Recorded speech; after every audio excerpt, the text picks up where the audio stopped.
ಎಲ್ರಿಗೂ ನಮಸ್ಕಾರ. ನಾಳೆ ಗೌರಿ ವ್ರತ, ತದನಂತರ ನಾಡದ್ದು ಗಣೇಶನ ಕೂರಿಸೋದು, ಗಣಪತಿ ಹಬ್ಬ.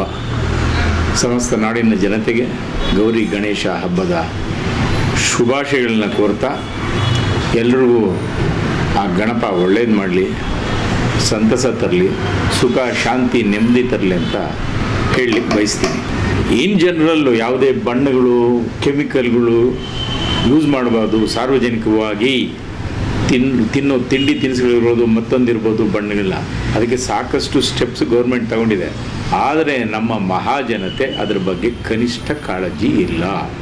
ಬಹುತೇಕ POP ಗಣಪತಿ ನಮ್ಮ ಜನಗಳಿಗೆ ಏನು ಬೇಕು ಅಂದರೆ ಅಲಂಕಾರವಾಗಿ ಕಾಣಬೇಕು, ಒಂಥರ ಭಾಳ ಜೋರಾಗಿ ಅದ್ಧೂರಿಯಾಗಿ ಕಾಣಬೇಕು, ಅಷ್ಟೇ ಅವ್ರ ಮನಸ್ಸಲ್ಲಿರೋವಂಥದ್ದು. ಅದರಿಂದ ಆಗುವಂಥ ಪರಿಣಾಮಗಳಿಗೆ ಯಾರೂ ಎಚ್ಚೆತ್ತುಕೊಳ್ತಾ ಇಲ್ಲ. ಈ ದಿಕ್ಕಿನಲ್ಲಿ ಪರಿಸರ ಪ್ರೇಮಿಗಳಾಗಿ ಸಮಸ್ತ ಜನತೆ ಸ್ವಚ್ಛತೆಯನ್ನು ಕಾಪಾಡಬೇಕು. ಮೊದಲನೇದಾಗಿ ಎಲ್ಲಂದ್ರಲ್ಲಿ ಹಬ್ಬಗಳಲ್ಲಿ ಎಸಿತಾರಲ್ಲ ಕಸ, ಆ ಮಣ್ಣು ಮಸಿ, ರೋಡ್ಗಳಂತೂ ನೋಡ್ಲಿಕ್ಕಾಗಲ್ಲ, ಖಾಲಿ ಇಡ್ಲಿಕ್ಕಾಗೋದಿಲ್ಲ. ಆ ದಿಕ್ಕಿನಲ್ಲಿಗಳು ಈ ಮಾರೋರಾಗ್ಬೋದು, ಜನತೆ ಆಗ್ಬೋದು.